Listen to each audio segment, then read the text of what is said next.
recibimos a Manuel Aragonés, director del Instituto del Juguete. Ahora sí. Luis Calabuig, vicepresidente de Valencia, capital del diseño. Un aplauso. Tengo que ir también. No me habéis visto a mí de mala leche todavía, ¿eh? Estoy todo el día a que me estoy portando súper bien, porque yo dije al principio, me pondré de mala... ¿Qué tal? ¿Qué tal? ¿Qué tal? ¿Qué tal? Fran Silvestre, CEO de Fran Silvestre Arquitectos. Modera la mesa Julio Monreal, director general de Relaciones Institucionales de Levante, el Mercantil Valenciano, Prensa Ibérica. Un aplauso. Y atención porque toma la palabra Vicente Gallard, fundador de Gallard Architects y ganador del concurso para diseñar el nuevo centro urbano de Shenzhen a la China. Un aplauso, por favor. Muy bien. Ni hao. Ni hao, ma. Nos ponemos aquí para una fotografía. Tampoco hace falta... Pasa en el centro.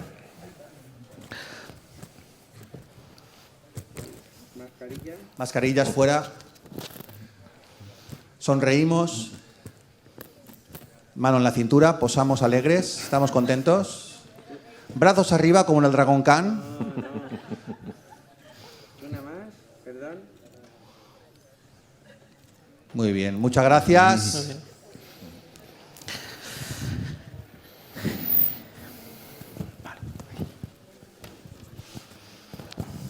Buenas tardes. Gracias a Rediff por contar con nosotros, con esta mesa, conmigo y con estos estupendos ponentes que van a hablar en este foro de la innovación como cultura, un desarrollo a escala humana e inclusiva. Y en primer lugar va a tomar la palabra el arquitecto y profesor Vicente Gallard, que tomará la palabra en el atril y hará una breve presentación. Gracias.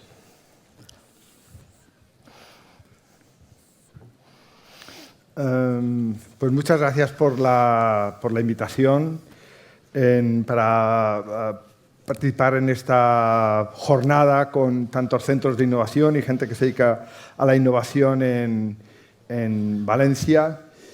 Me gustaría compartir, si logro que funcione. Wow. Ok. Me gustan las matemáticas y me gusta la historia y por lo tanto siempre he tratado de encontrar patrones para saber en qué momento estábamos de la transformación de nuestra sociedad. Y las ciudades son el artificio más grande que los seres humanos hemos hecho, pero el patrón para la innovación, por ejemplo, en los móviles, que ocurre cada año, hay un modelo en los automóviles cada 5 años, la arquitectura evoluciona cada 25, las ciudades cambian de modelo cada 50 años. Y esta mañana oí una intervención y lo que es importante es entender que la transformación que tenemos ahora no es coyuntural, sino que es estructural. Es de estas transformaciones que ocurren en el caso urbano cada 50 años. Trataré de mostrarlo porque hace 100 años, por ejemplo, después de la Primera Guerra Mundial y de la llamada gripe española, fue el momento donde se inventó el urbanismo moderno, que ha producido cosas como esta, pero también arquitectura limpia, vinculada con conseguir más aire, terrazas, y donde se empezó a utilizar el hormigón. Hormigón que, por cierto, hoy en día, si fuera un país, el hormigón sería el 7º emisor de todo el continente. Por lo tanto, lo que a veces es innovación, luego lo consideramos como parte del problema. 50 años después, es decir, hace 50 años, hubo un momento también de cambios sociales, hubo la crisis del petróleo y hubo también un momento de volver a las ciudades. Esta idea de dejar de destruir los centros, volver a las ciudades, fue el momento cuando empezó incluso el turismo urbano, empezó en aquella época, pero también fue el momento donde se empezó a utilizar los plásticos. Plásticos que, por cierto, los petroplásticos, que también pensamos que hoy son parte del problema. La cuestión es qué retos tenemos hoy en día y cuáles son las soluciones. Y en el año 2020, mientras estábamos discutiendo sobre la crisis climática, nos encontramos que teníamos delante de nosotros la crisis por la vida. Y toda esta crisis también se ha visto acrecentada con, y estos días se está hablando de ello, con la crisis de los suministros, la idea de la globalización de la economía, por lo tanto, la idea de si podemos repensar el modelo digamos, de la economía y del funcionamiento de nuestro territorio.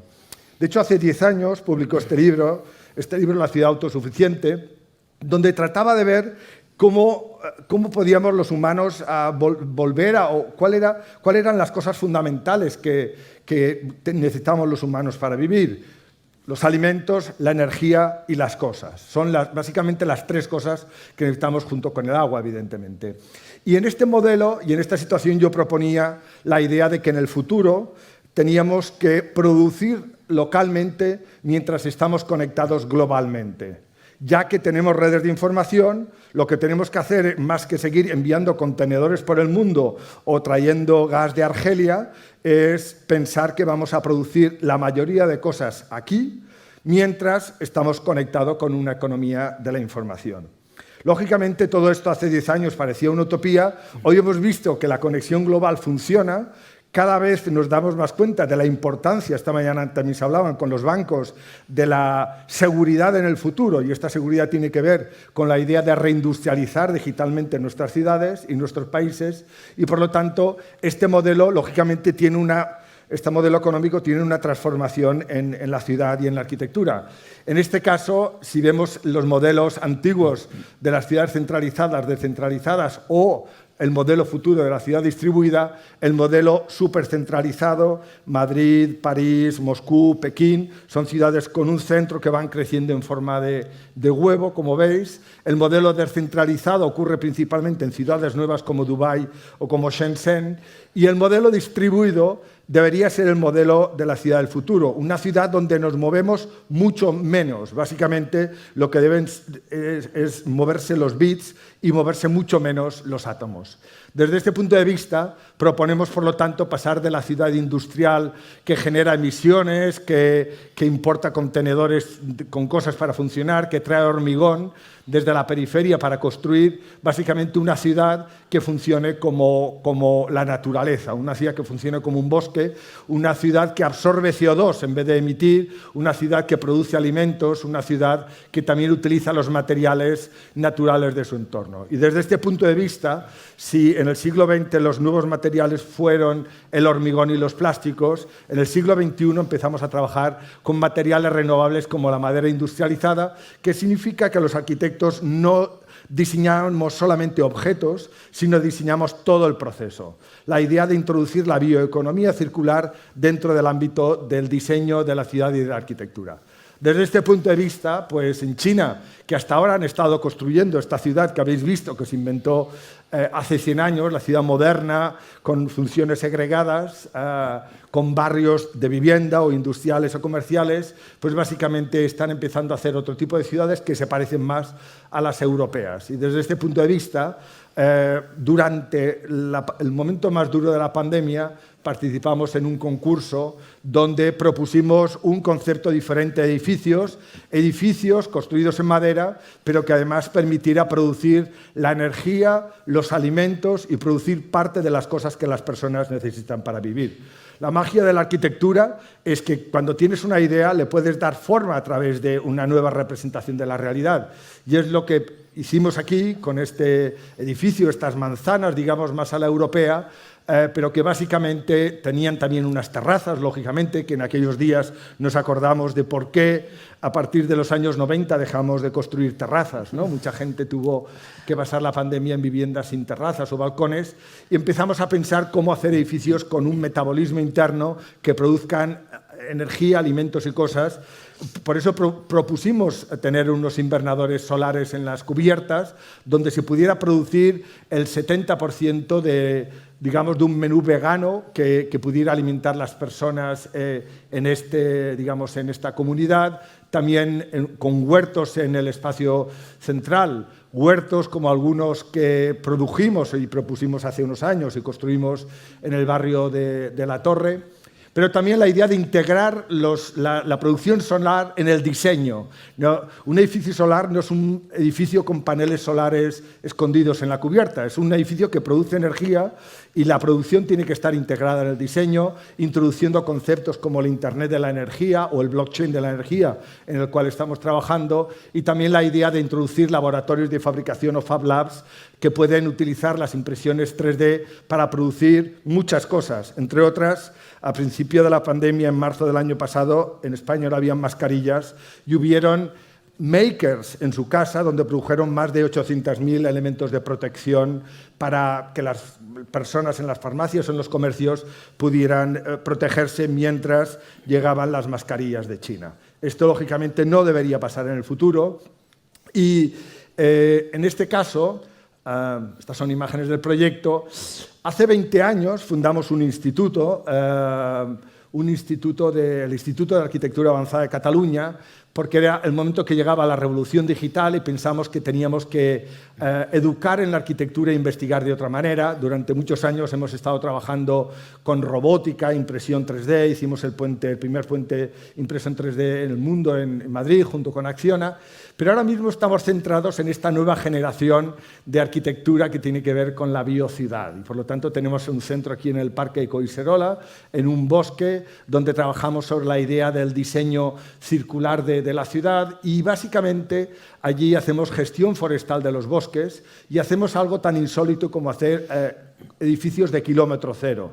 Podemos cortar algunos árboles al año, básicamente los trazamos, los marcamos para saber de dónde vienen y básicamente podemos con un aserradero móvil producir madera, con esta madera producimos paneles y con estos paneles diseñamos y tenemos una carpintería y unos sistemas de fabricación que nos permiten hacer prototipos que nos enseñan cómo podría ser parte de este futuro, ¿no? Lógicamente en los centros de innovación lo que haces es hacer prototipos del futuro, pero tu idea es que todo esto tenga un ámbito más grande, ¿no? Por lo tanto, durante la pandemia más dura, en el año 2020, con nuestros estudiantes investigadores hicimos este prototipo, que unos meses más tarde salió en el New York Times como nuevos conceptos para un futuro impredecible, ¿no? Curiosamente, el año pasado hemos estado produciendo un invernadero solar, también con madera de kilómetro cero y con un nuevo tipo de paneles que permiten en ocasiones pasar la luz. Es decir, aquello que dibujamos en China, pues un año más tarde lo teníamos fabricado a pequeña escala en Barcelona. Y la buena noticia es que también durante la pandemia el Ayuntamiento de Barcelona decidió convocar un concurso donde la baja económica solo premiaba un 10%, mientras la baja de emisiones de CO2 premiaba un 25%. Es decir, decía hacer edificios industrializados de madera que además los queremos fabricar y construir rápidamente. Nos presentamos a este concurso y lo ganamos, de tal manera que ahora estamos ya diseñando para empezar a construir el edificio más alto de España en madera. Básicamente la madera es un material renovable, es un material que ha crecido absorbiendo CO2. Si tú tienes un ladrillo y lo riegas, tienes un ladrillo mojado. Si tienes un árbol y lo riegas, básicamente dentro de unos años tendrás madera. Y por lo tanto, la gestión sostenible significa que puedes sacar parte de madera de los bosques para utilizarlo para la construcción, para hacer fibras, para hacer camisetas y tantas otras cosas, ¿no? Por lo tanto, parte de nuestra propuesta, también el concurso lo llamamos terrazas para la vida, las terrazas más grandes que pudimos, que son de 1,70 m, y unas viviendas que en realidad son vivienda social a precio de vivienda social, es decir, lo que pasa es que la baja es una baja muy controlada. Fue un proyecto y obra junto con la empresa Sorigué y básicamente es un edificio que estamos empezando a construir. La última cosa es decir que nuestro trabajo en el bosque, siendo arquitectos, habiendo hace 20 años fundado un instituto en base a las tecnologías de la información, ahora nos interesa la biología y la biodiversidad. El año que viene organizamos en Barcelona, Barcelona será Ciudad Europea del Bosque, con el tema de investigación en las biocidades. Estáis todos invitados porque creemos que ahora mismo, en el año 2020, empieza un nuevo ciclo de estos que ocurren cada 50 años y más que hablar de la transformación de las ciudades, lo que hemos de hacer es acelerarlas y hemos de producirla. Muchas gracias. Muy bien. Muchas gracias. Vicente Guallar, bueno, ha quedado de manifiesto, de patente, que Vicente Guallar es un valenciano que trabaja en Barcelona, aunque su estudio trabaja para todo el mundo, como ha quedado también patente.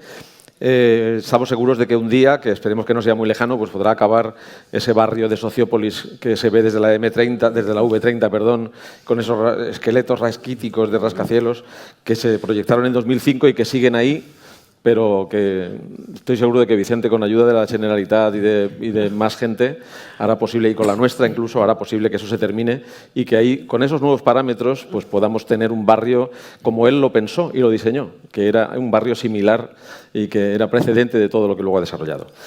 En esta mesa de innovación como cultura y un desarrollo a escala humana inclusiva, conviene subrayar que la idea de progreso no es exclusiva del sector tecnológico, ni de las disciplinas humanísticas, ni de la empresa, ni de la ciencia, ni del sector público, sino que se construye a través del diálogo. Es entonces cuando el progreso da sentido a la innovación y la innovación se convierte en cultura.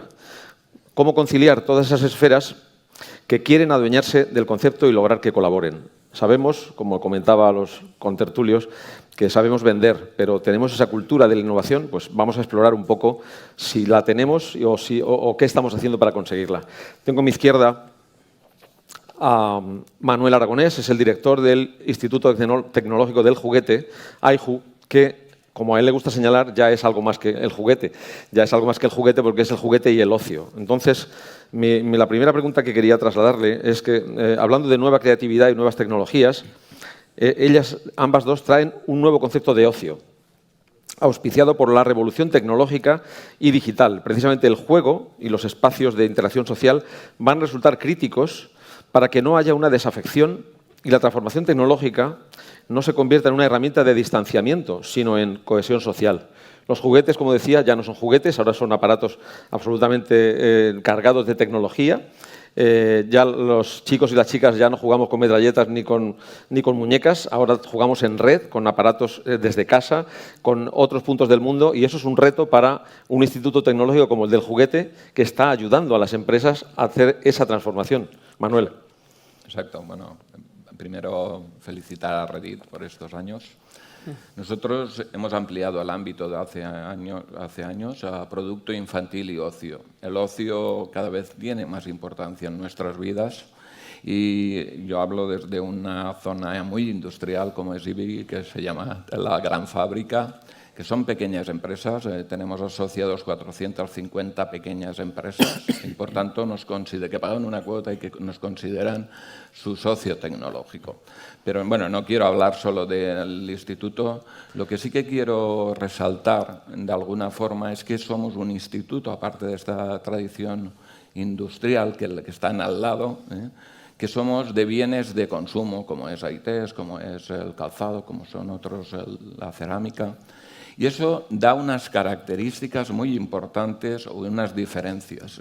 Por ejemplo, todo el tema de diseño y moda tiene muchísima importancia, muchísima. Es decir, y a veces parece que eso no lo hemos...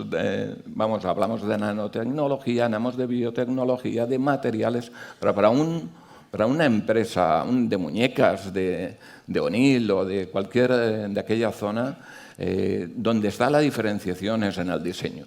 Y ahí yo quiero hablar un poco, muy breve, es decir, la sostenibilidad son tres. El profesor Álvarez decía que son tres círculos que coinciden en unas áreas. Una es los temas medioambientales, otra es la rentabilidad económica, si no es rentable no va a ser sostenible, y otra es el área social, el área de las personas. Como decía, tenemos que poner el foco en las personas. Tenemos que ver qué es el nuevo consumidor. Nosotros, por ejemplo, lo que hacemos, la red tiene 20 observatorios, 20 observatorios de mercado, 20 observatorios tecnológicos y lo que se llaman Living Labs. Esto tiene mucha importancia porque no podremos aplicar todas esas tecnologías si no conocemos al usuario. Ese es un mensaje fundamental. Nosotros ahí, apoyados por el IBAZ y por las administraciones, hacemos unos estudios de tendencia en las ferias, en la sociedad, donde decimos, y hacemos misión con ese muñequero, es decir, tienes que incorporar en tu producto el tema sostenible, el envase sostenible. Bueno, la semana pasada presentábamos la guía del juguete y fue una alegría que muchas de las empresas están introduciendo esto, igual que el juguete inclusivo. Tenemos que tener muy claro que hay mercados y sectores y colectivos como...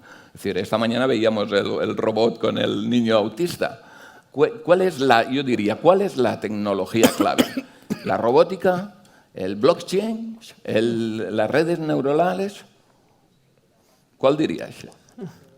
El conocimiento del autista, el conocimiento de cómo aprende, de cómo interacciona con ese robot.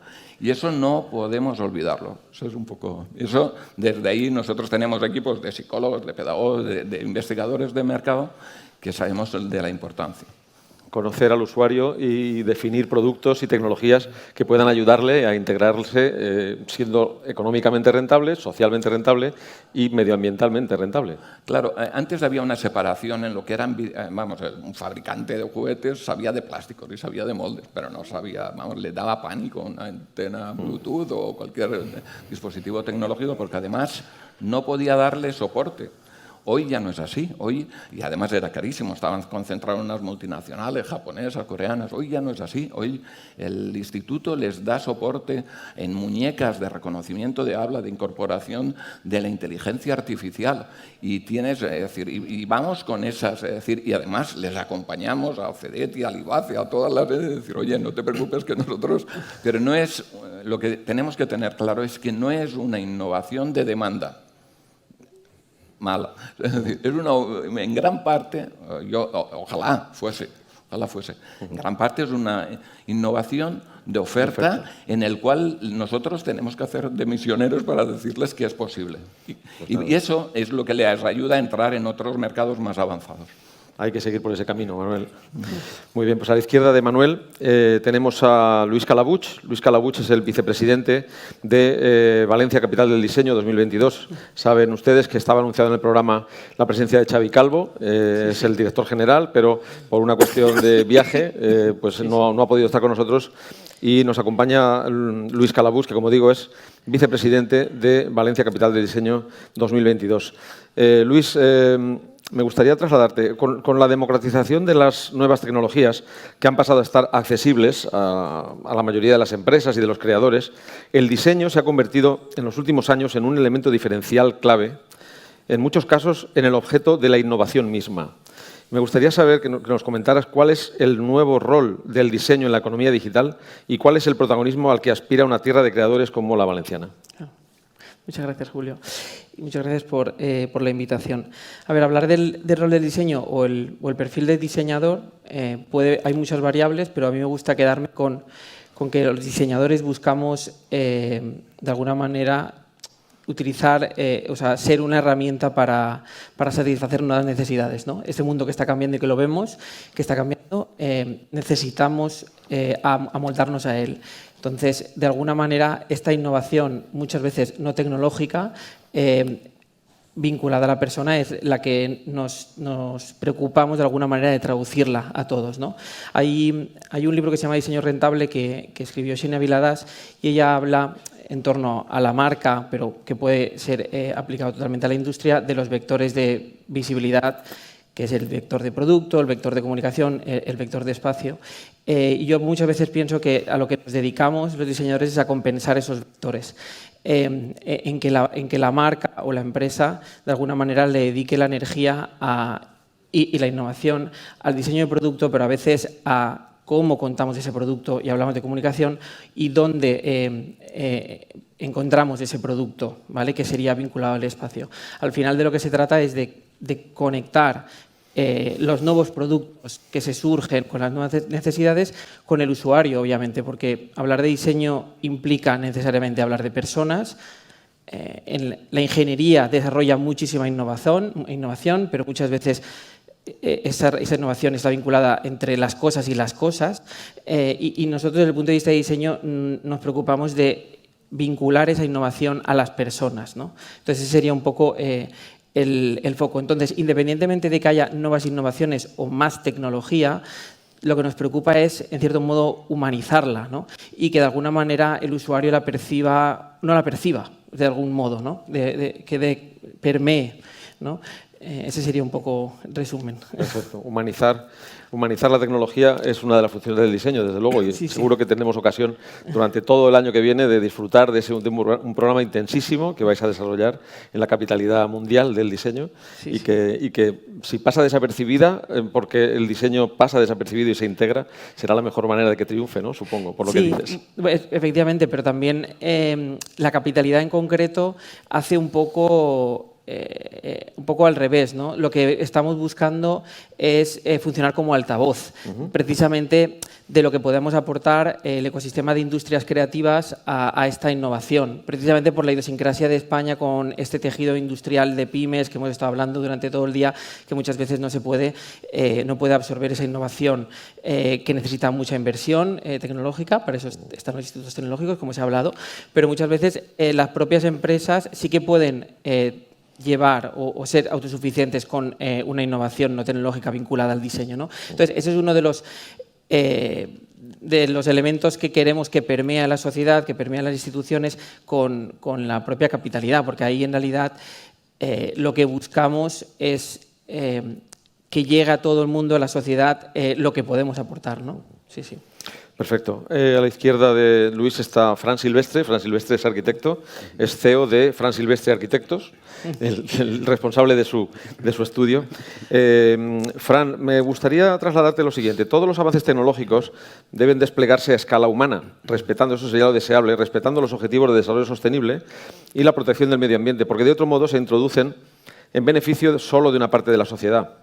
Ese podría ser, o debería ser el objetivo común que convoque a todos los ámbitos sociales que comparten en su ADN el impulso de la creatividad, y ese debe ser el principio inspirador de la digitalización humanista de la que hablaba antes. ¿Cómo debe ser, a tu juicio, cómo debe ser ese nuevo concepto de ciudad y de diseño que sea capaz de recoger el desafío y darle forma? Ya que le dais forma, tanto Vicente como tú estáis en la mesa dando forma a la arquitectura y a la ciudad, ¿cómo debe ser ese reto del urbanismo? Pues yo creo que el urbanismo tiene un reto ahora muy importante. Estoy muy de acuerdo con el modelo de ciudad que decía Vicente. Yo creo que está en transformación, en una transformación muy importante. Y creo que tenemos que repensar la manera en la que hacemos las ciudades, ¿no? Yo creo que las ciudades ahora mismo las tenemos que ver desde otro punto de vista. Pensar en la ciudad desde un punto casi territorial, ¿no? Estamos pensando en las ciudades una a una, y en realidad habría que pensar en las ciudades desde un punto de vista mucho mayor, ¿no? O sea, pensar, por ejemplo, que grandes ciudades como Madrid o Valencia o incluso Barcelona están conectadas de una manera que nos hace pensar en ellas como en una gran ciudad. También pienso que la ciudad compacta nos puede aportar muchas cosas, ¿no? Y es una ciudad mucho más sostenible. Y todo este modelo de digitalización nos hace pensar en temas, por ejemplo, como el transporte, es una cosa muy importante. Hemos viajado muchísimo durante los últimos años, pero ahora mismo nos hemos dado cuenta que no necesitamos viajar tanto y que muchas veces simplemente a través de la comunicación podemos conseguir muchas cosas. Con lo cual yo creo que todo este paradigma va a hacer que se modifique la manera en que entendemos las ciudades. Hablábamos de los destinatarios finales de las obras de creación, tanto desde el juguete al mueble o la planificación urbanística, han dejado de ser activos y se están convirtiendo en actores. ¿Cuál es la mejor dinámica para integrar, a tu juicio, todas esas sensibilidades y hacer que de ningún grupo social se quede atrás cuando está en juego la innovación tecnológica? Yo creo que en realidad lo que hay que conseguir es todos los tejidos industriales se han democratizado. El automóvil, la tecnología, la indumentaria, la alimentación, y precisamente en el campo de la arquitectura es el que menos se ha democratizado. De hecho, si lo pensamos, es todavía terriblemente artesanal, ¿no? La construcción supone el 10% de la economía, por ejemplo, en España, y sin embargo, cuando los que nos dedicamos a eso nos damos cuenta que es terriblemente artesanal, y eso lo sufrimos todos, ¿no? Al final no podemos vivir ni trabajar donde queremos, sino que vivimos y trabajamos donde podemos. Entonces, yo creo que la sistematización de los procesos constructivos, La industrialización, como estaba indicando Vicente, con nuevos sistemas constructivos, va a hacer que haya una revolución en la próxima década que es análoga a la que sucedió pues, hace un siglo con el diseño de producto, ¿no? O, por ejemplo, en el mundo del juguete. Entonces, nos esperan unos años muy interesantes, los años 20 de la arquitectura, que creo que vamos a ver cambiar completamente la arquitectura tal y como la conocemos y las ciudades tal y como las vivimos. Ojalá sea así y sea para bien. Vamos a terminar esta mesa con una última pregunta a Vicente Guallart. Hablaba él en su presentación del movimiento Maker. Me gustaría trasladarle el movimiento Maker, que parecía ofrecer una alternativa de empoderamiento del individuo y que se plasmó en iniciativas en forma de laboratorios de creación ciudadana, que él recordaba, busca todavía su encaje en la sociedad. Tuvo su momento en la pandemia, cuando hacía falta, cuando estábamos en una emergencia, pero después de esa pandemia parece como si, bueno, no hemos acabado todavía la pandemia, pero suponiendo que estamos en la última fase del túnel, pues se ha diluido, ¿no? Es como si cada uno de aquellos makers hubiera vuelto a su tarea ordinaria y a lo mejor por incomprensión la sociedad no ha sabido o no ha podido encajar a ese movimiento por lo que tenía de brillante, de colaborativo, de coinnovador y de colaborador, ¿no? Que es un poco los conceptos que manejabas. Me gustaría saber por qué crees que se ha diluido un poco ese movimiento maker. Si es que crees que se ha diluido. ¿No ha sabido comunicar? ¿La sociedad no está preparada para ese movimiento? ¿O qué es lo que ha sucedido con él? En realidad, el movimiento maker viene del movimiento hacker, que nació en el MIT, que es uno de los lugares de innovación y de libertad de pensamiento más importante del mundo. Y en el fondo, pues también cuando han sido necesarios han aparecido y quizás también ha habido un poco más de foco mediático y luego en realidad todo el mundo sigue trabajando, ¿no? Yo creo, de todas maneras, nosotros empezamos a colaborar con el MIT hace 20 años y trajimos algunos de los primeros robots y máquinas de 3D de España en aquel momento y yo creo lo importante es que ahora hemos de escalar toda esta situación. O sea, lo importante no es seguir pensando que un día nos imprimiremos un vaso, una mascarilla o una bicicleta, sino que en realidad tenemos que transformar la industria. Es decir, que lo importante es volver a reindustrializar las ciudades. En los años 80 y 90 pensamos que fabriquen los chinos, ¿no? Nosotros ya diseñaremos, somos bastante buenos diseñando.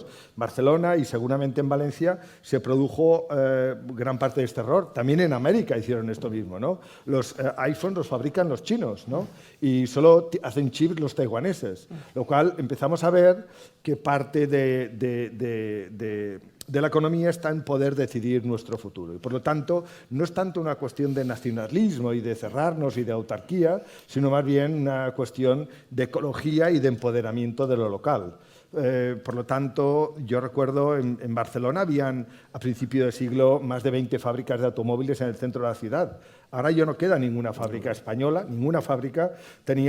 Estaba a la de Barcelona la Nissan, los franceses decidieron irse y por lo tanto ahora mismo son empresas, países que van decidiendo cómo va tu economía. Yo creo que en esta pandemia hemos de aprender que más que actuar como un elemento defensivo, hay que entenderlo como un elemento de innovación, como jugar al ataque, ¿no? Como parte del futuro es que las ciudades vuelvan a ser productivas, que volvamos a fabricar cosas, que la idea de la industrialización a gran escala, ¿no? Cada vez hemos ido buscando lugares con una mano de obra más barata y con unos materiales más baratos para producir más cosas.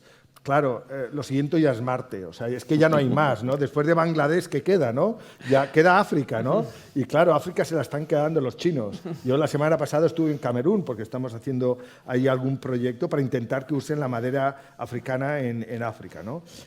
Lo que quiero decir es que parte del mundo occidental y especialmente las ciudades en Europa está en una crisis muy profunda porque no está unida y básicamente tiene muy poca capacidad de decisión de muchas cosas. Creo que es fundamental la idea de empoderarse, producir, volver a recuperar las tecnologías.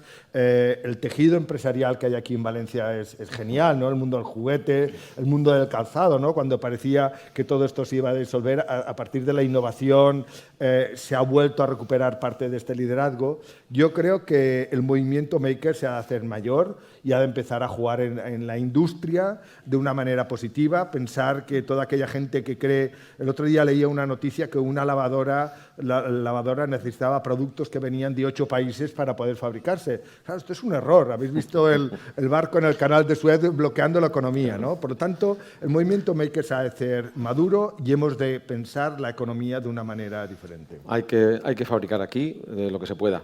Bien, pues quedémonos, cerramos la mesa, dejamos paso a la siguiente con esos conceptos de digitalización humanista y de la búsqueda de la nueva ciudad, los nuevos espacios, siempre con la persona en el centro del pensamiento para poder hacer la vida más agradable y más amable. Muchas gracias y continuamos.